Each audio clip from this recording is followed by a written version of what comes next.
We're gonna get started in about 1 minute. If you want to get yourself another lemon orange juice, supply. Water.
Okay, thank you all for coming. And I know we got a full agenda today, so I'm going to try and go as quickly as I possibly can, because I know that the main event is your time with the candidates. Those of you who may not know who I am,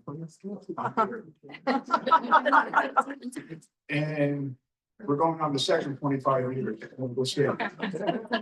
Introductions. Paul Dallas is away on school board business, so he couldn't be here today, and he really sends his regrets. But Mark Lefkowitz, our vice president, is here. He's the nominating committee and the strategic planning committee and a bunch of other stuff that we don't know about. Lori, where's Lori Schmidt? And back is our treasurer, finance committee. David Barnum does our communications. Did my parents come in the back somewhere? Mike's coming in. Okay. You know, I say this with all sincerity. Mike is usually in prison. He actually does ministry at the prison, and he spends a lot of time in prison. Not in prison. And Mike is chair of our maintenance committee. Where's Keith? Keith is our chair of our security committee. Does an absolutely marvelous job with that. I don't see Rex Garnowitz's covenants committee. I know Ed Stockman is here over here. He is our board secretary and goes to recreation committee. Did I miss board member? Lori. Yeah, Lori. All right. Todd Lynchner, our assistant GM, which Todd floating around somewhere, not here yet. Okay. You know who Todd is. Richard Christian's in the back. Jen Westerfeld's in the back.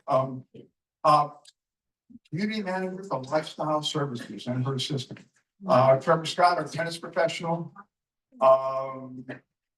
Michelle Chisholm is probably in the back. ARB. Did David pop in the back yet? David Mills? He's coming in the back door. David is dressed in a disheveled manner, and he warned me that he'd be dressed in a disheveled manner because he's working on the bocce courts right now. But our director of maintenance. Where is Warren Gaither? Warren, I need to embarrass you again. Come on over here. Careful, he's on. Warren always has my back. Warren has been here for a little bit longer than I have, over 25 years. Prior to that, he had a career in the Marine Corps all around the world. He's been in countries throughout the world, fought in several wars.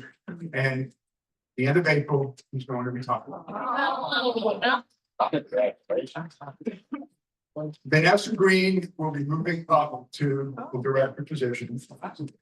And we just finished interviewing for Vanessa's replacement. And I think when I mention the name, you're gonna go, wow, good call. Larry Pornstead. And he's a gate officer, and he applied with 5 other candidates that we interviewed. And unanimous decision to pick Larry. He will start on March 3rd, Monday, March 3rd. So we'll have plenty of time for Warren to be here, the lap time, Vanessa to get comfortable in her training positions over there, very smooth transition. So this guy is very unbelievable.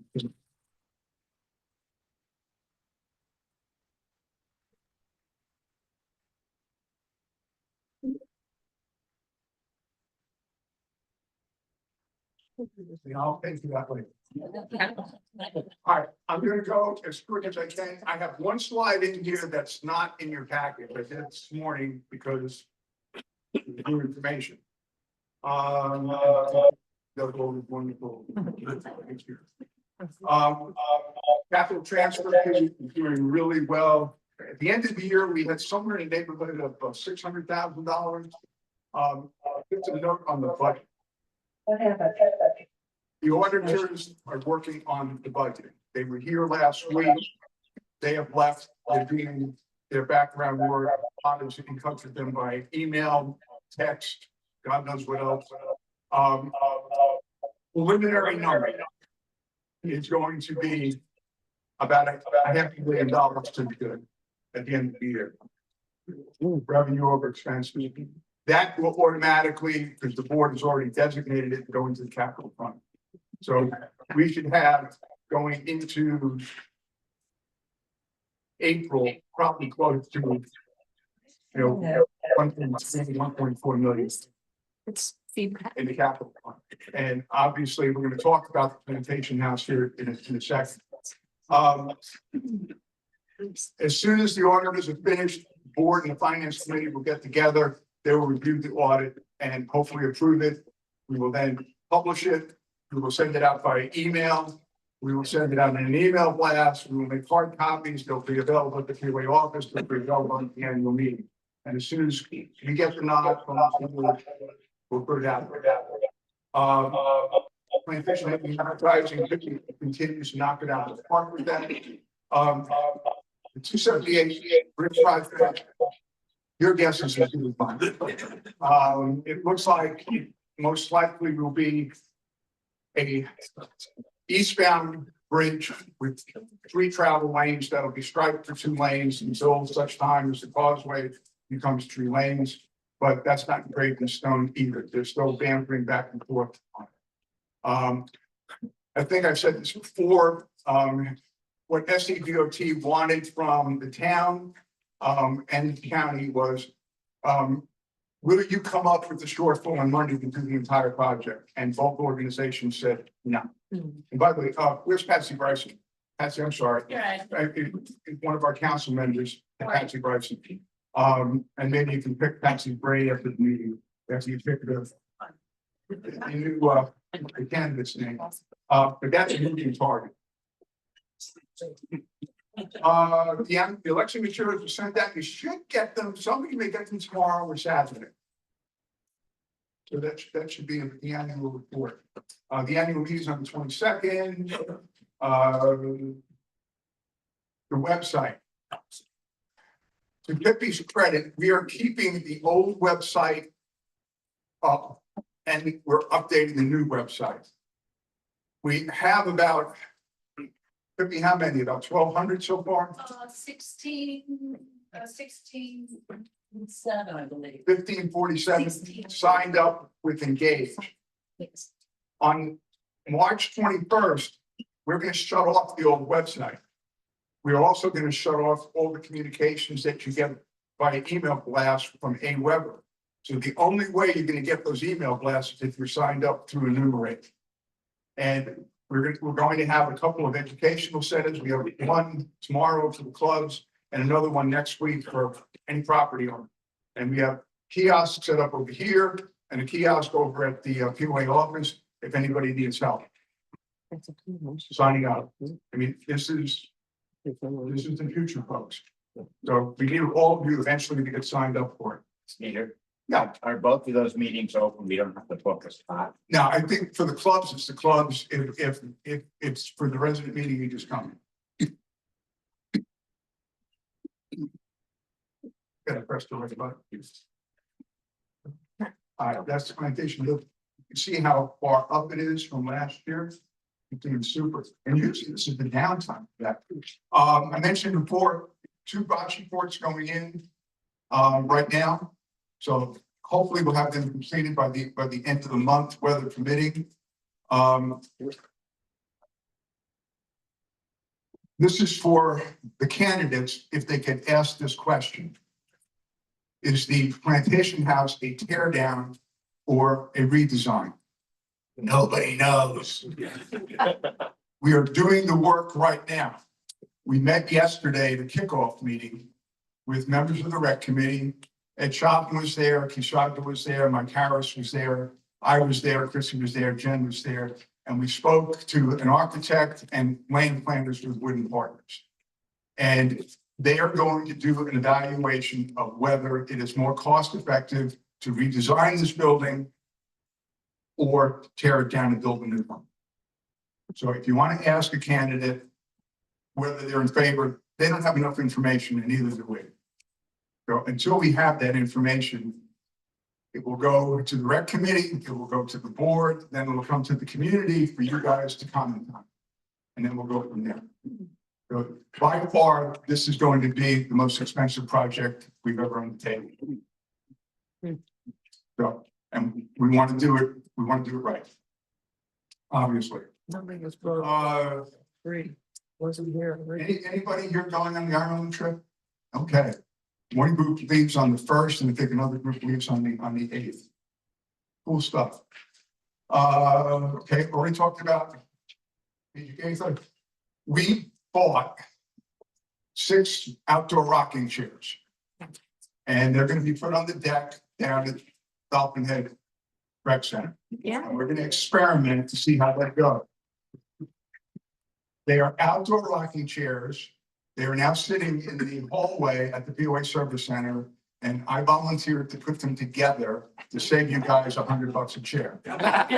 So as soon as I get to putting them together, they'll be down. This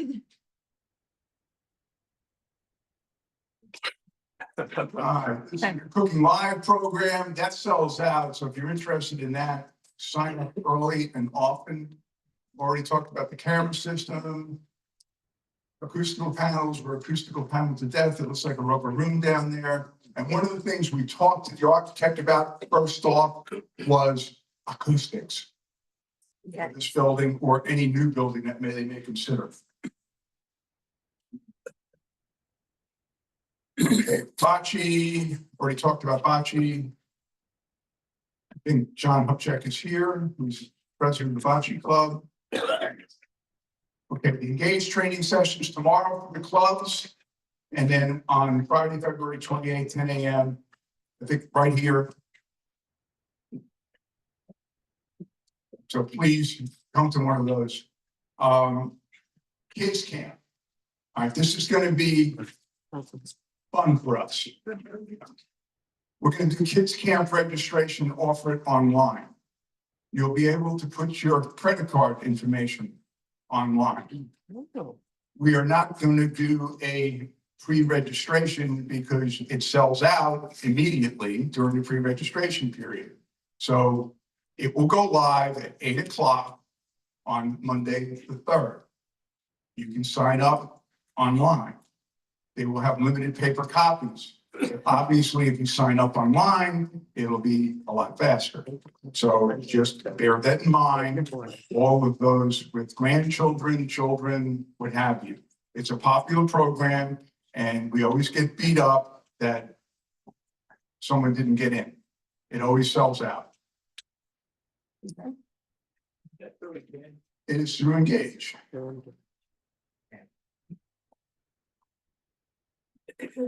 Okay, you can look at the facility statistics. I put them up there for kicks and giggles.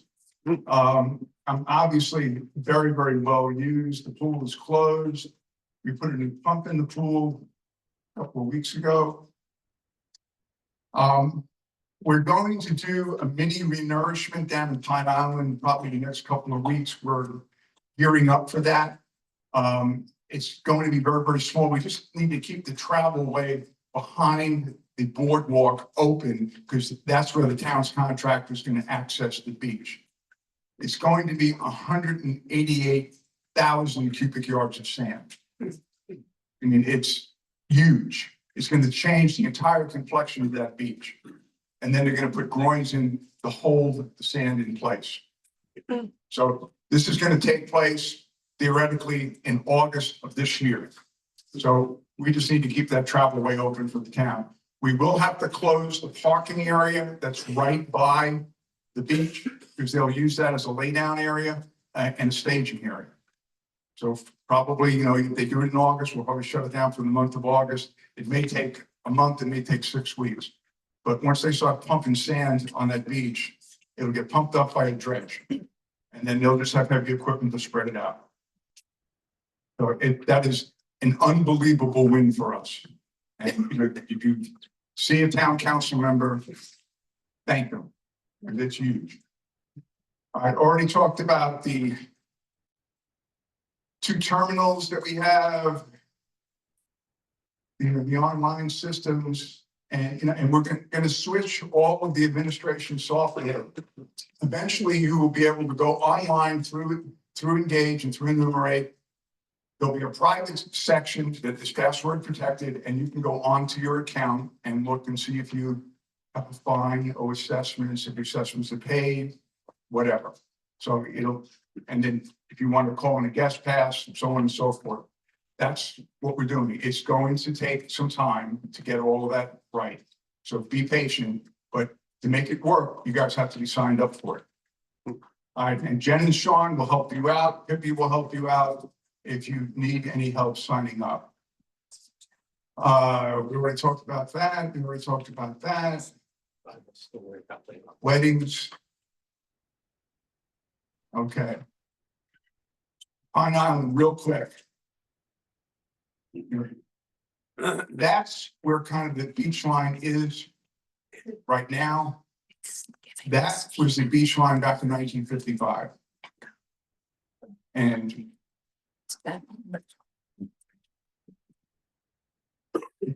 you can't see that in that 1955 slide, but that's where the beach comes from, right there at that point. You go across, you can see how much real estate we've lost. And that will be filled in with that new beach emerging. It's going to be, like I said, huge. Wow.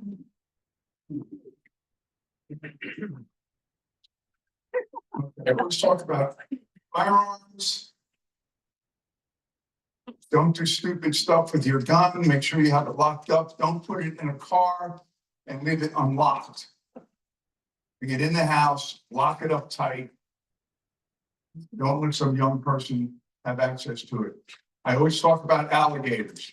They're here. You're not going anywhere. I can't remove every alligator on the place. I'm not allowed to. If they're aggressive, call us. We'll take a look. They can't be removed to another location. They have to be destroyed. Period. End of conversation. Never feed them. If you feed them, you kill them.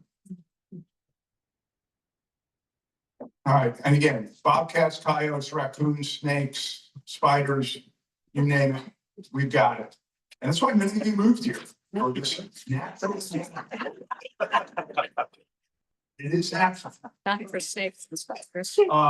Always do this courtesy of Margie. Where we are. That was back in November. And this is most recent. That's of 2/16. You can see the prices continue to hold steady and go up. On the contract, we have 31. They'll close and we'll get a capital transfer fee from every single one of those. So even though things have slowed down real estate wise in other areas, I mean, any decent property here goes very, very quickly, which is great. All right, I'm done. Questions for me before I turn it over to Margie? I can't be that good.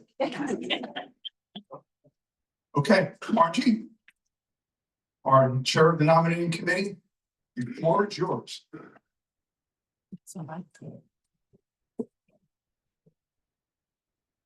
Thank you, Peter, and thank you all for joining us this morning. As Peter said, I'm Margie Luckwoods, Vice President of the HHP POA Board of Directors. And in that role, I serve as Chair of the Nominating Committee for this upcoming election. Housekeeping, first of all. Pursuant to the Hilton Head Plantation Property Owners Association Incorporated Bylaws, Article 7, Section 5, nomination for election to the Board of Directors shall be made by a nominating committee. Candidates for election to the board shall be solicited from all members in writing at least 120 days prior to the annual membership meeting. The nominating committee shall consist of the chairman, who shall be a member of the board, and 2 or more members of the association. The nominating committee shall be appointed by the board prior to each annual meeting of the members to serve until the close of such annual meeting of the members of the next annual meeting, and such appointment shall be announced at each annual meeting.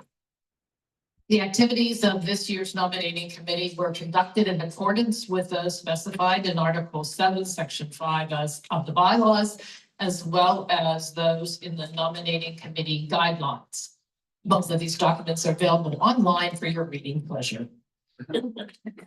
At this time, I would like to recognize and thank the other members of the committee for the contribution of their time and talents this year, which I would like to note included 2 full days of candidate interviews. Please stand and remain standing until all the names are called. I'm not sure who is with us today. Terry Conway, John Heron, Tony Matthews, John's at the back, Tony Matthews, Harry Myers, Jim Ogden, Dick Sell, Warner Sickful, Lois Wilkinson. Thank you all for your service.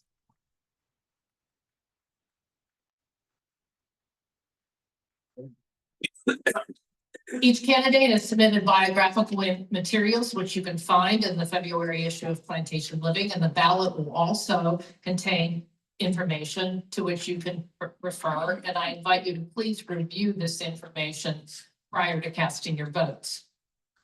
Following their individual presentations this morning, at the close of the program, the candidates will be available at the side of the room to meet one-on-one with any resident having any specific questions which they would like to confirm. This morning, the candidates will be presented in the order resulting from a random drawing of their names and as they appeared in Plantation Living. So first of all, Steve McManus.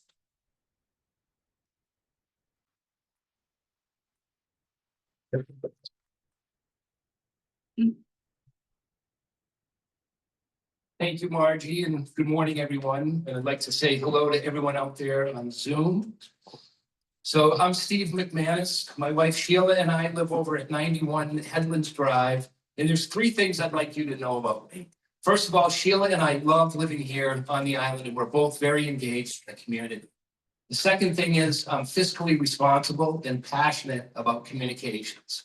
And the third thing is, well, actually, the third thing has kind of 7 things in it. I think these are opportunities for the future, if you will. All this, folks, in less than 5 minutes. So let's go. We're originally from the Boston area, bought our house in 2017, moved here full-time in 2020. We left a condominium complex in Massachusetts paying $800 per month in an association. It was nice, but we weren't getting all of this. And we don't want to see a number like that ever again, given the fact that we're now on a fixed income. When I learned our fee was going up $37 a year, that was a number we could live with. So I'm sure we have a lot of the same reasons in common for living here, the beautiful environment that Peter just mentioned with all those critters.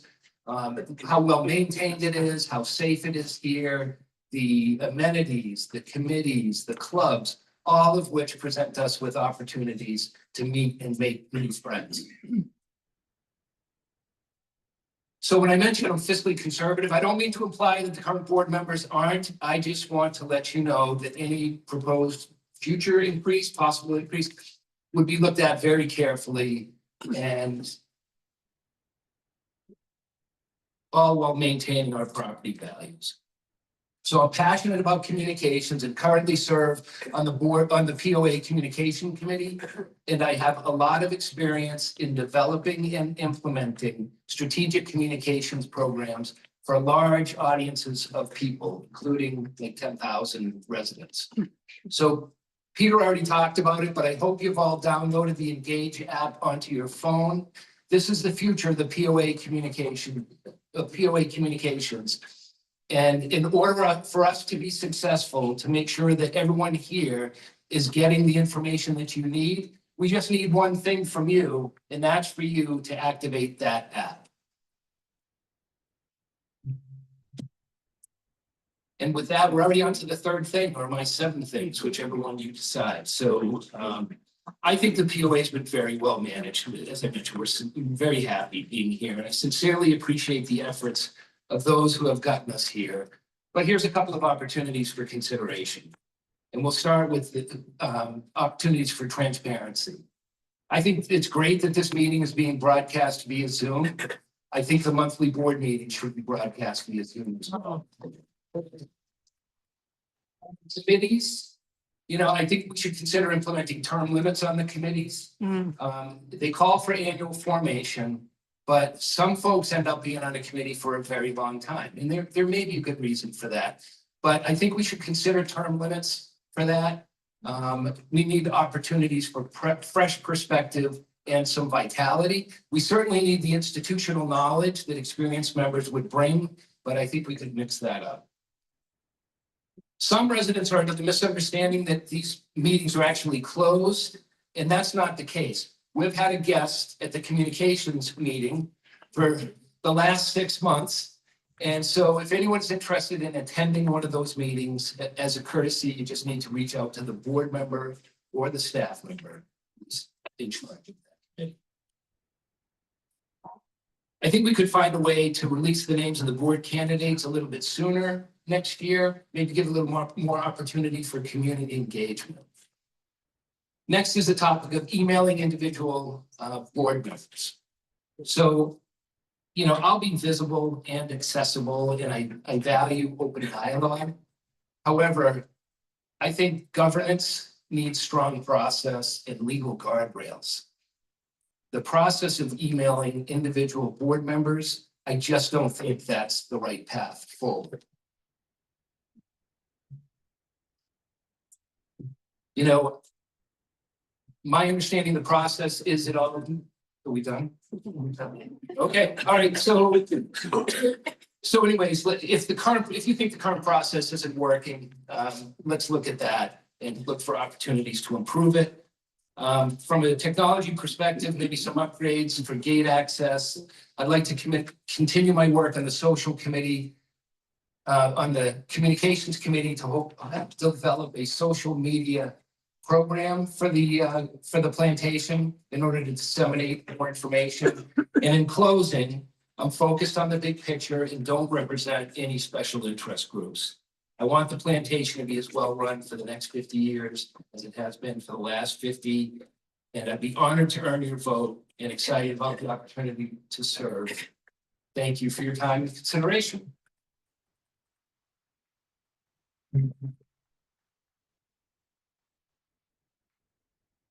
Thank you, Steve. Next, we have Jim Daniels.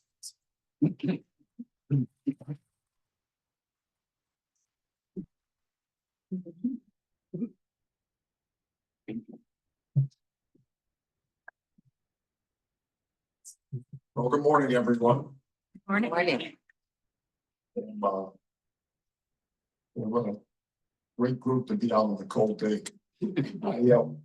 My name is Jim Daniel. I have lived here in Hildale Plantation I've owned a home here for 23 years. And I've been here full time since 2012. We are, my wife and I love this place.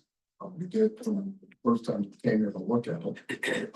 And I have, we moved here from Connecticut. So this, if you lived in the Northeast or anywhere colder than this isn't that bad. I hold a Bachelor of Science degree in geology, have an MBA with a concentration in organization and development. Professionally, I've worked in the insurance industry as an executive for over 40 years. And I'm an avid sports fan. Love sports. I've never met a sport I didn't like, and I've got scars and the bad knees to prove it.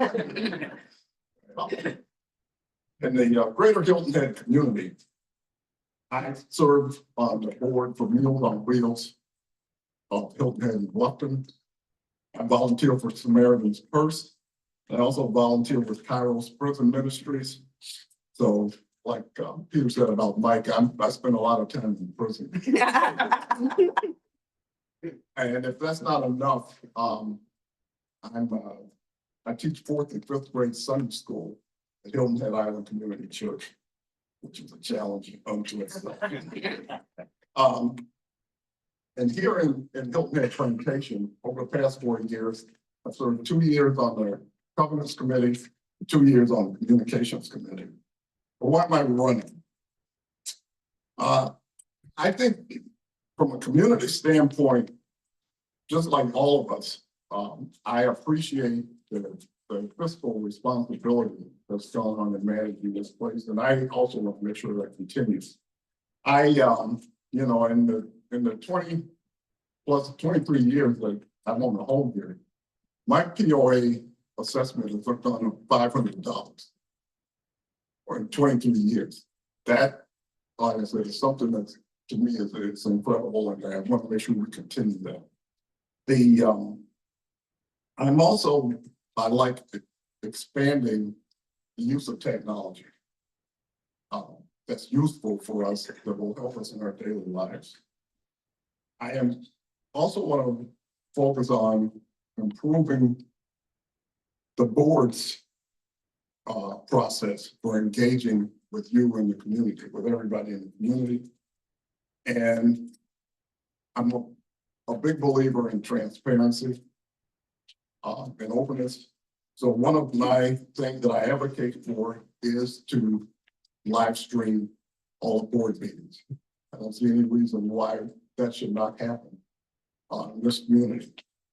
So with that, all I want to say is, if I'm elected, these are the things that I will serve with the board, work with the POA management to achieve for our community.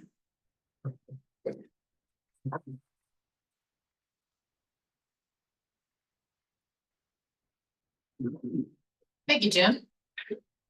Next, we have Christy Graham.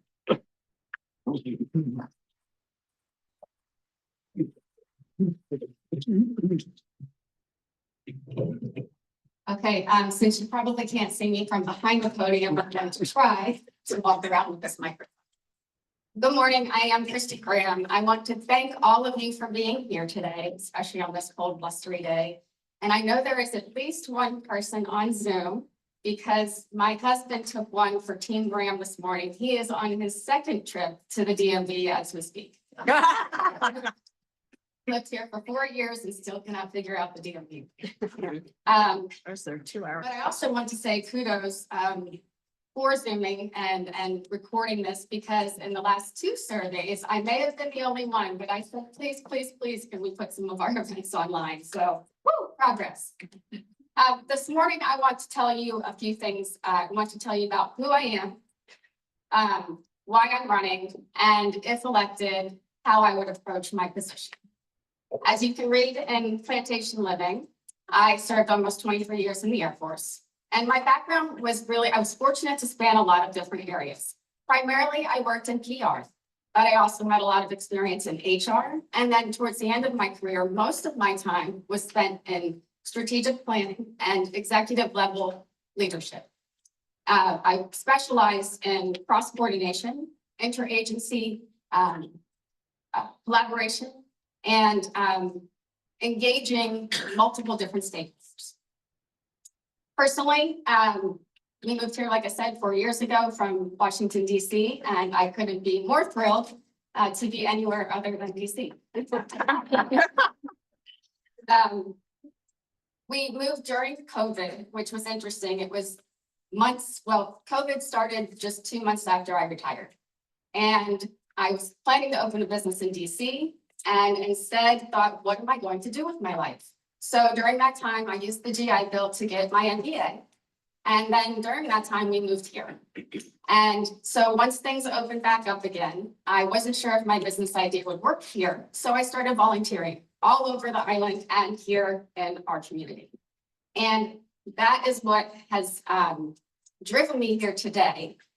Part of my experience in the Air Force was building my core values. And I embody the Air Force core values, which are integrity first, service before self, and excellence in all we do. And that is why I'm here running today, because I do adore this community, and it has been so well run for the last 50 years. And I want to be a part of continuing that amazing legacy moving forward. Now, if I were elected, I have a few key focus areas. First is community, engaging the community, keeping us strong, keeping us involved. The second one is transparency. I believe in a lot of openness and sharing. And finally, the last one is stewardship. We have done great work with financial stewardship and in lots of different other areas in this plantation, and that's important to me to keep moving forward.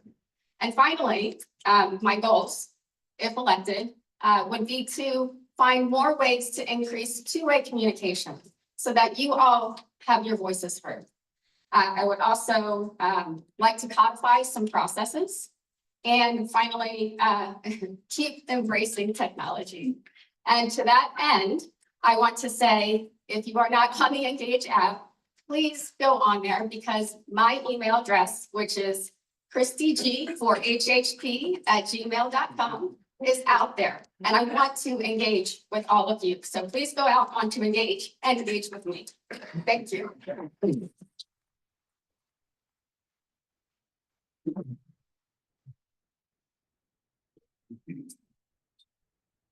Thank you, Christy. Next, we have Glenn Stanford.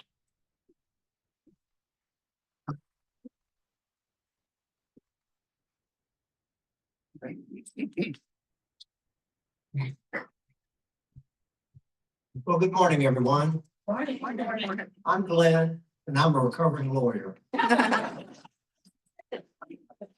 grew up in Atlanta, practiced law in Atlanta for about 40 years. But I first came to Hilton Head Island in 1959, earlier than most people here, I think. I was then a junior in high school. There was no Hilton Head plantation. There was no Indigo Run. The only thing scary was the beginnings of sea pines. But I recall that, and I recall very well how beautiful it was and how it struck me as a wonderful place. Then a few years later, I met the rock of my life, my wife Cindy, who's here today. The two of us started coming down here. We rented condos, we did timeshare. We brought our kids down here. We loved it. Our kids flew off on their own. We first bought a condominium in Hilton Head Plantation in 2001 over at Village North. We loved it, but we realized when we decided that we would retire, it wasn't big enough. So we bought our home in Hickory Forest, and we've been there ever since. We moved in there in 2001. We loved it every moment of it. I've had a lot of experience here in the community. I worked in the county conservation program, land conservation program. I worked on beautification of the corridors of 278. I worked on board of zoning appeals for the town. I worked on the planning commission for the town, and I was fortunate to be elected twice to the town council. I retired at the end of this past year. That's given me a lot of experience, a lot of knowledge about what's going on in this community. Mentioning the town council, Peter talked about the beach. the beach renourishment project has been lined up for a long time, but our section of beach was not included. It was deemed, the beach was deemed to end basically at the ocean, and we had people arguing that you couldn't spend town money to renourish the beach if it was in a gated community. I rejected that outright. All I had to do was look at Port Royal. Look at Sea Pines, look at the other communities around. It didn't make any sense. We had to do some arm twisting, and we were able to get the definition of the beach fixed so that it includes this up here. So I'm not claiming credit for that, but I'm saying that I did argue and fight for that. I see some issues before us here in the community. First is the plantation house. No, I do not have a position on the plantation house, whether it should be torn down or something new should be constructed. But I'll say that I'm a little hesitant to put lipstick on the pig. So we'll go into it, looking at it from that point of view and see how that works out. I've lived in the pickleball universe of demands for several years. We were after the town council about that. I understood that. I know that pickleball is the fastest growing sport in the country. And I support adding pickleball courts here in the community when we can afford it and when we find the proper place to put them to move that forward. I know there are a lot of pickleball players here, and so I'll be supporting moving that forward. I believe in transparency. Each of the other candidates has expressed interest in transparency. I don't know why the board doesn't have open meetings. I don't know why the committees don't have open meetings. I want to understand the reason for that. And if that reason compels me to stay with it, I will. But I'm likely to say we need to do something. Probably broadcasting those meetings on Zoom is a good compromise in the beginning. I'm concerned about pedestrian, bicycle, and automobile safety. I have a pet peeve, the intersection out here of Seabrook Drive, and it is very, very dangerous. It either needs to be made all stop all the way around, or something needs to be done to improve visibility there. If you're coming down the road and you start to intersect into Seabrook, I can't turn around far enough to see what's coming up behind me. Very dangerous. It needs to be dealt with. I'm also really concerned about pedestrians and cyclists getting out there at dawn and dusk. They don't realize how invisible they are. Of course, they're dressed in black. That makes it really easy. And many of them don't know which way to walk the road. So I want to see if we can get some education out there to fix that. I'm very concerned about gasoline blowers here, landscape blowers. The noise is always incessant going on. And so I think we need to find some way to deal with that. One idea I've had, nothing original about it, is divide the plantation into 6 zones. Zone 1 gets the landscape blowers on Monday. Zone 2 gets them on Tuesday, and so forth around. At least concentrate it and give some relief to others. There's no doubt other ways that people have dealt with this, and I'm open to other suggestions. But I do think we need to have some controls. I think I see the hook coming here. I'm also financially conservative. I know that the plantation's been very well run, and I want to see us continue that tradition. Finally, I will be grateful for your vote, and I can assure you that I'll be open to listening to your comments and questions as we move forward. Thank you very much.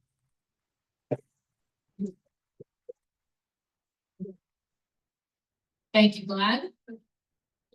And our next and final candidate to speak to us this morning, Bill Cirillo.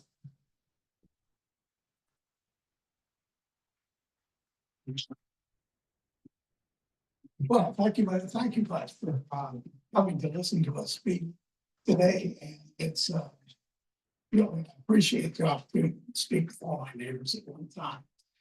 And louder. It's not gonna be able to. In fact, I'm more comfortable walking around and connecting. And also, I'm not very comfortable being online and on Facebook and things like that. It's not because I'm not technology friendly or anything like that. And I'll explain that in a little bit after I said how we explained how we got here. We, my wife and I, Kathy, well, we're celebrating our 50th anniversary this year. And in 2010, we decided that we were looking at retirement and saying we had to find a retirement place and where we'd like to live. We lived up in New York, where today it's like 9 degrees. So we looked up and down the East Coast for a place to live. And we came here, spent a weekend, and looked around. I had a round of golf, but they couldn't accommodate me. It was at Hampton Hall because they were having a tournament. And yeah, but they said, I'll match you up with somebody. They matched me up with a realtor. And he said, I'll find you a place. And he said, the first place he'll look is at Hilton Head Plantation because you'll like this. And because it's a well-run place, people are neighborly and friendly, and you'll certainly like Hilton Head Plantation. So we went away. I looked at a couple of houses, looked here, and actually looked out in Boston, and compared. Now we decided here, and what really pushed me over the edge is that I am CPA and an MBA, and so I can read financial statements. I asked for a copy of financial statements here, and I've never seen anything like this. This is a solid, well-run organization, something I could hook my wagon to for the next 30 years or whatever I had left. So we then moved here. I bought a second home because of this marriage.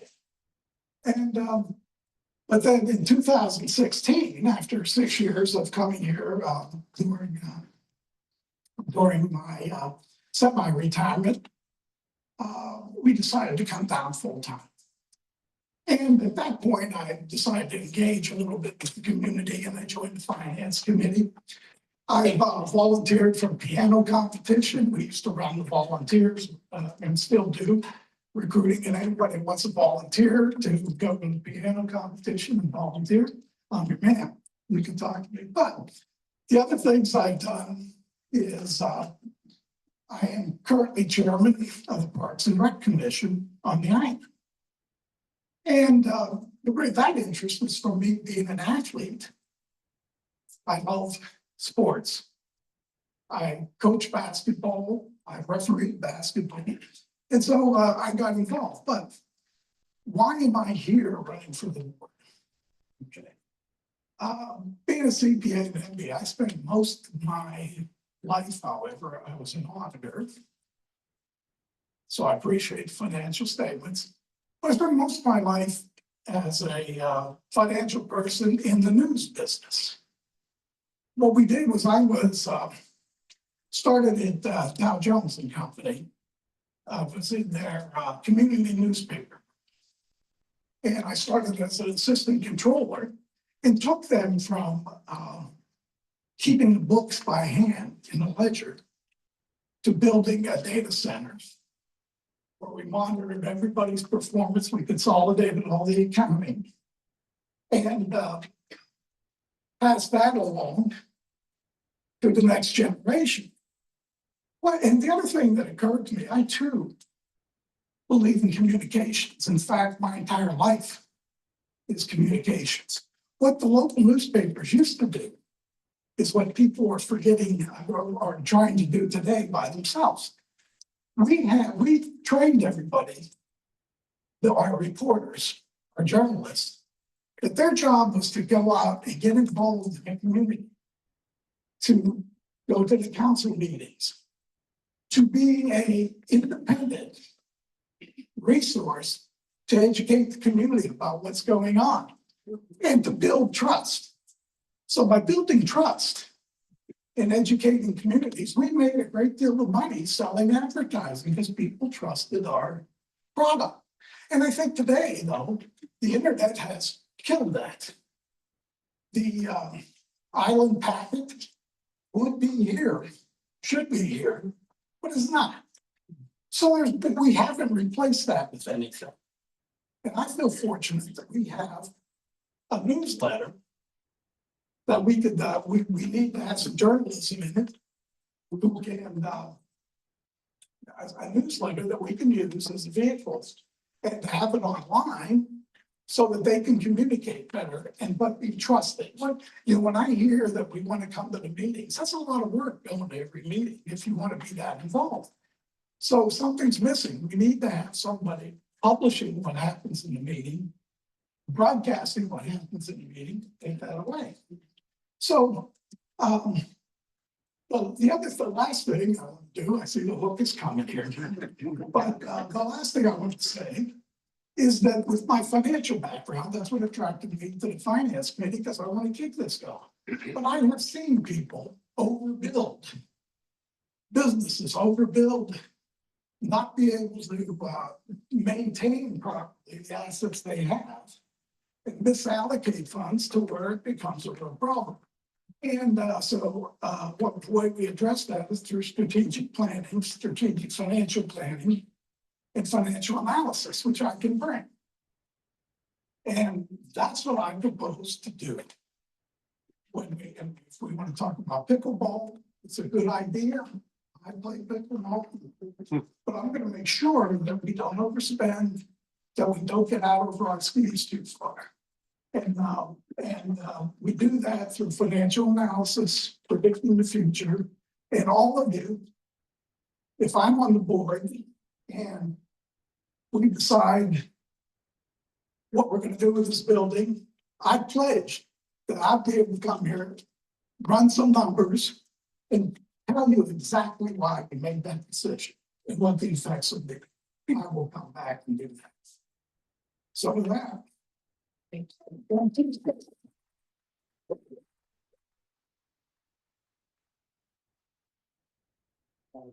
Thank you all for all of your comments. If and I need to have you come up here and stand and be in the spotlight altogether for the Q&A. So some of that you as requested have submitted questions. That's gather right there in one line. Let me pass the mic down for the answers. So I know, seriously. Makeup. So we're in the interest of time, because as I said earlier, the Kennedys are going to be available for you to meet with them individually when you're on your questions. So we are not going to necessarily go through everything here, and I might have to paraphrase because this is not our intention to put them on the spot and attempt to come up with answers for which they may not have particular knowledge at this point, which they would have once they would be serving on the board, and that knowledge becomes more complete and exposed. But this one, so all of you get to answer. The resident is actually asking,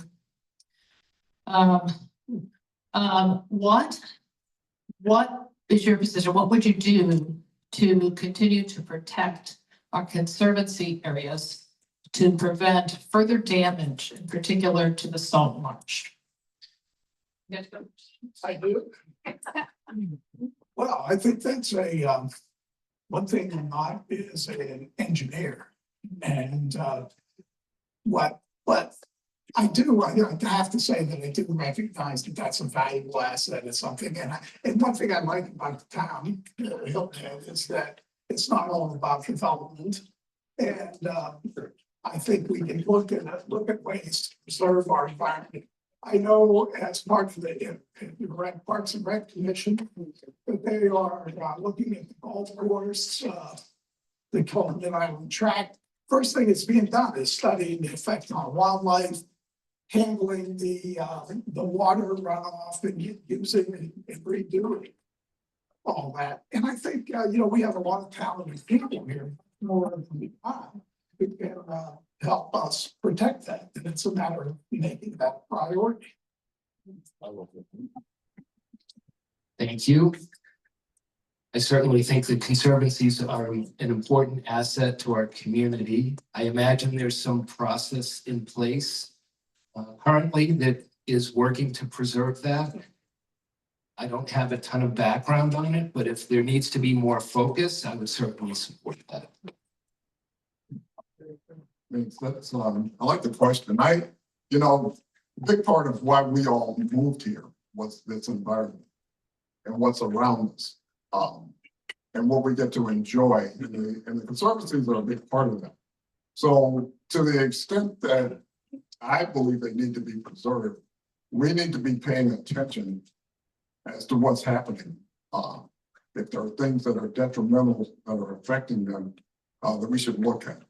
So from my perspective, I think from a board perspective, that's something we have to be, keep an eye on and look at. Are they deteriorating?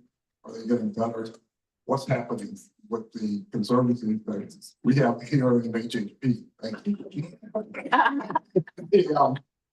And I would support whatever we can do to make sure we maintain them. So I will first say that I am a very big proponent of the environment and conservation. I have only recently become slightly familiar with the issue of the salt marsh. I live on a golf course. I will say that my approach is to really dig into the issue, understand, like I said before, the different stakeholders and all the different sides of the issue. And then my approach would be to work with the team on the board to make sure that your voices are heard, that the issue is made clear, and that we make the best decision for you going forward. Thank you. I too believe that the salt marsh is an invaluable resource for us here. I believe in conserving that. And to that extent, where there is future development here on the island, in the plantation, we need to limit that development so that it does not adversely impact what's going on in the salt marsh. It is a resource that we need to preserve and protect, and I will support those efforts. Thank you. Great. You can start with that. So Glenn, you touched a little on safety in your presentation. This president, again, would like to know about your positions on enhancing safety, especially with regard to bikers and pedestrians, sharing the roads, sharing the paths, e-bikes, e-skateboards, and so on. Is that all? I mentioned that I'm a big proponent of safety. I think we need to work on improving safety around here, having to do with the bicycles, having to do with pedestrians. I recently was driving down Whooping Crane, following a gentleman on a bicycle. Ladies and gentlemen, that road is not wide enough for two-way traffic and a bicycle. We need to decide if there's some way we can limit that. It's my understanding, may not be true, it's my understanding that in Sea Pines, if there is a bike path available, you must take the bike path. You can't use the road. Apparently that is legal. We need to consider whether that is a position we want to take. I understand the position of the cyclists. I understand they say that they need to have the road because it's safer for them in that regard. So I'm willing to look at what is the balance that can be achieved with that. While on the council, we went through the question of e-bikes. And it turned out we couldn't do anything to limit e-bikes except limit their speed, because under South Carolina law, e-bikes are bicycles. So if we're going to limit bicycles one way, it has to apply to those that are pedal driven as well as those that are power driven. So I think also I'm concerned about travel on bicycles and pedestrians at dawn and at dusk. Just this week, actually, when I left here the other night, I was driving along, and sure enough, here's a gentleman out there dressed all in black with his all black dog walking down the street. I couldn't see him until I was right on top of him. We need to get some training, some education out there. So we'll look to move forward these safety issues, and I'm sure there are other good ideas. Thank you. So, first, I want to say a huge thank you to our security team here on the plantation. I don't think they get enough positive recognition. And it disturbs me anytime we hear that people give our security folks a hard time. Security is extremely important to me. I am currently in a Citizens Police Academy with the Beaufort County Sheriff's Office. And I'm trying to educate myself more on security overall and how that could apply here in our community. I agree that we have some major challenges here. My immediate neighbors, we are all big dog people. And twice a day, we have a pretty large group that takes the dogs for a walk. And we don't have leisure trails near us. And so we have to walk on the road. And I know that it's frustrating for drivers and it's also frustrating for us. And so there are different pockets all around our community and they're all a little bit different. But I do see that we have work to do for safety's sake and just for our enjoyment's sake. When it comes to specifics about e-bikes and that sort of thing, it's difficult, you know, having come from Washington, DC, you could just rent a bike or a scooter and hop down to the Capitol. So the convenience of it is very, very nice. And I'm not sure by us just saying no, that it's going to stop or make the majority of our people happy. I think though, there needs to be some stringent rules and those rules need to be enforced. What those rules come to be is something that needs to be discussed. But I'll kind of use the example of Uber or Airbnb. When those two companies started, people didn't like it. The business people didn't like it, but they couldn't stop it. And so I think we need to find a way to work with those different communities to find an agreeable solution. Safety is extremely important in here, and as Glenn said, I've witnessed it too. I often wonder if the people I see riding down Whooping Crane or High Bluff Road and rolling their bike really don't live here. They're here visiting somebody because their bike trails, there are enough leisure paths for people to be on. A couple of things that I think about the safety issue, though, is that having been on the Covenants Committee, I know that's been addressed. A lot of the safety concerns have been addressed in the covenants. It's just a matter of making people, I think, more aware of them if we do it through Harry Heron or if we're out there. I also think the speed limits for vehicles in Hilton and Plantation are reasonable. I think some people think they're unreasonable. And we need to be, I think we just need to be more cognizant of the fact that because of the environment, there are people who will be out walking. There aren't leisure paths everywhere that you can walk. But how we drive through here, I think also impacts the safety issues that we're concerned about. And I think people need to be more cognizant of that because you can get anywhere you want inside the Plantation without driving over the speed limit in a reasonable amount of time. Thank you. I think safety is a shared responsibility. If you're the pedestrian, you need to, keep your eyes open. If you're the driver, you have to be very careful. You may have seen in my bio, I ran the Boston Marathon 5 years in a row. I logged a lot of training miles out there in all hours of the day, and I couldn't agree more with the suggestion to wear bright colors. I have neon shirts, I have an orange jacket, even if you're walking your dog, right? It gets dark here, and you have to take your dog out. Just, be prudent about going out there. If you're riding the bike, you should be aware of the other traffic around you. So I think we have rules in place. I think it's more of adopting those and taking responsibility for whatever side of that equation you're on. Thank you. That's a good question. Something I feel like I have a little bit of experience and expertise to answer, so I'm happy to hear that. I bicycle quite a lot myself. I bicycle on the paths all the time. And I can give you a couple of reasons why people are on the road. The scariest one is a niece of ours was in to ride a bike. She Googled the path. They sent her out Whooping Crane. That's a problem. And I think the suggestion that these are people from out of town Yes, some of it want. But as a bicyclist, another reason for getting off the path is that the path's too bumpy and ragged. And there are places, I'll be on the path riding, I pull up and you have to, a little bit on high bluff to get to my house. And it's smooth as silk. It's very nice. The only way to fix that problem is to spend more money maintaining the paths. And that is something, you know, like that is a safety issue, especially with motorized vehicles on the path that aren't supposed to be engaged laterals here, but you'll see it. And part of that is also the paths are narrow.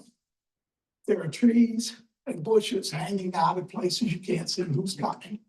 That should be cleaned up. So I think we can do a lot with ourselves, but it's not going to be free. So the third thing is traffic. If they're busy, people will go out on the road who are avid bicyclists to pass easily. And they're taking their own risk. So I think there are things that we can do and do reasonably, but it's going to cost money. Of course. Now, I'm sorry, we're not taking questions from the audience at this time. You can ask them individually after we finish, okay? This question, being a dog mom, is important to me. Walking dogs on Pine Island and Dolphin Head. Dog park or no dog park? In the plantation.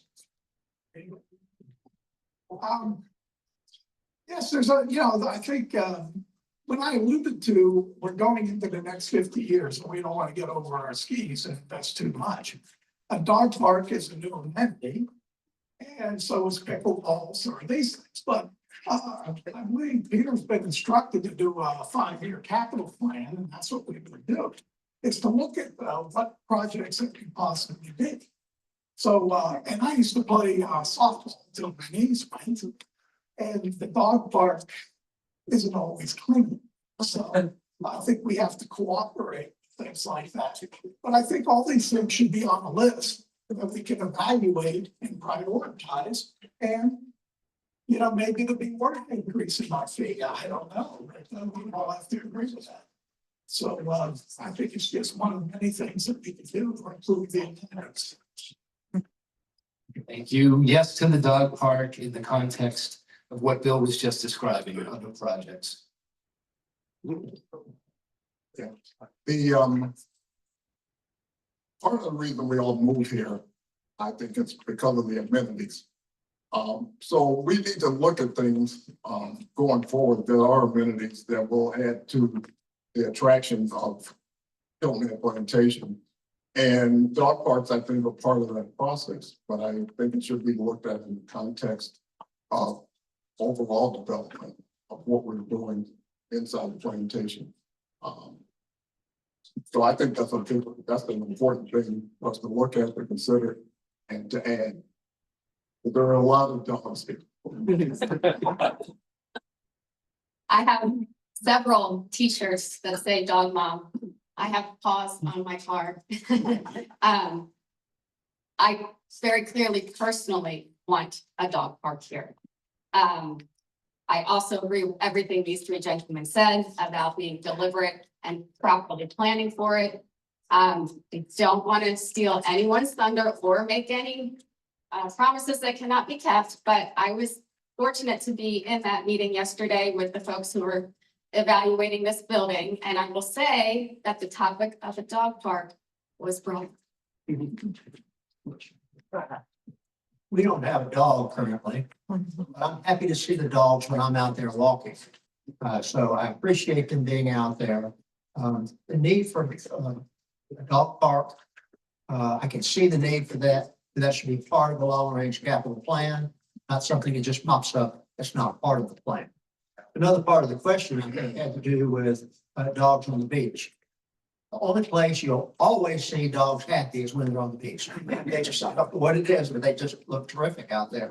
But the state has controls. That is not our beach, notwithstanding what we think. And the state is imposing more and more controls on what dogs can do on the beach and whether or not they have to be leashed.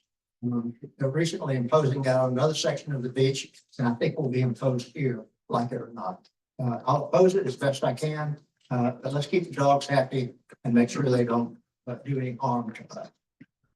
Thank you. In the interest of time, I'm going to paraphrase this, so whoever asked the question, apologize if you object. This is going to be a yes and no question for each candidate. Okay, in the interest of time.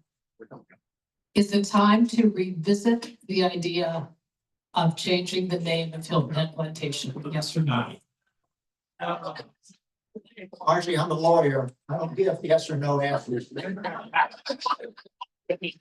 I'm willing to reconsider it in some sort of same way, taking into account the expense that will be associated with it moving forward. We had, moved here when the issue was brought up the last time, so I don't fully know all of the challenges that occurred then. What I will say is I would approach this issue the way I would approach any issue and what I mentioned in my introduction. I want to hear from our residents. If the majority of residents want this issue brought up, we need a mechanism that says they want it brought up. And then we need to hear all sides of the issue, give the facts, and then have a vote on it. We've already done I it. think that, And they're done now. this issue, and it's been come up before and it's still hanging out there, is something that we, as Kristen just said, we need the entire community, just like we did with the short-term rentals. This should be a vote by the community, to determine if you want this to happen or not. And I think that puts all of everything else to bed. I'm not in favor of changing the name to Plantation.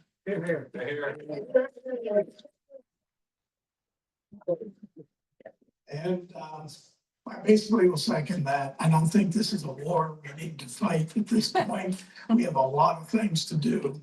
And a lot of ways we can make this plantation better. And what really our brand is being friendly and neighborly and getting along together, and harming that is kind of irreparable. Thank you all. You can take your seats.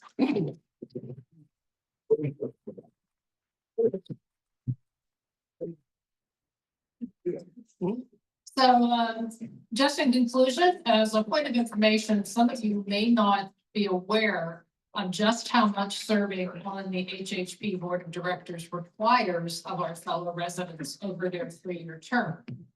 In addition to monthly board meetings, each is required, as you may have inferred or know, to serve as chair of one of the 7 standing committees. This includes the selection of the committee members with the assistance of the dedicated POA staff member and conducting monthly meetings. Some directors will serve as officers and thereby as members of the executive committee, which translates to 1 or more additional meetings each month. At times, they may be asked to chair or serve on an ad hoc committee. And of course, there are the monthly board meetings, which at times, especially in December, for instance, when we were going over the budget in great detail, that was a 3-hour plus meeting. Beyond, there are periodic functions to attend, such as this one, Coffee with Peter, as well as emergency sessions as needed, as needs arise, along with numerous phone conversations and email exchanges.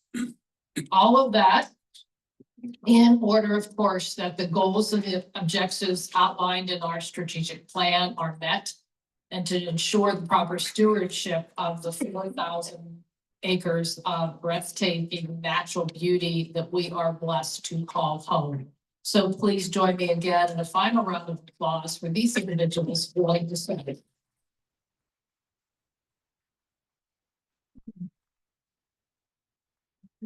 This concludes our meeting today. Thank you for your attention this morning. Have a great rest of the day, and the candidates are available to.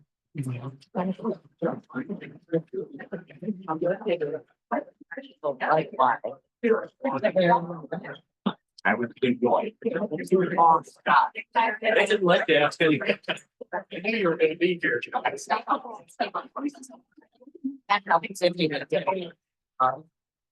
No, we wait, it's not your word.